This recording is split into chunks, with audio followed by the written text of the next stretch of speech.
In this video, I'm going to show you how to add charts in Notion. So in here, after successfully accessing the homepage of your selected Notion account, what we're going to do is we're going to simply navigate on the page where we would like to add the chart into. Let's say we're going to use this is a test page in here.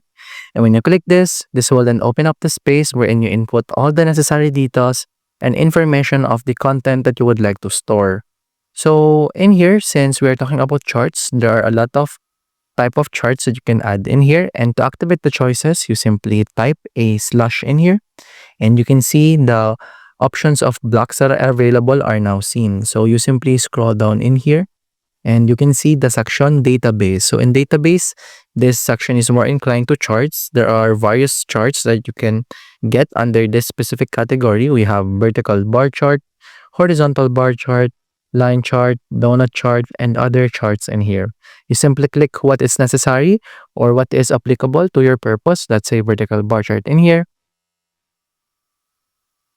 which is actually not accessible if we are only using the basic plan, since this is only for the premium plan of Notion. So to get unlimited charts, you have to upgrade now.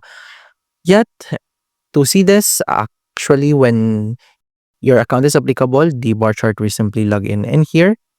And after that, you have now successfully added a chart into your Notion page. As you can see in here, this is a sample of the line chart that we have added.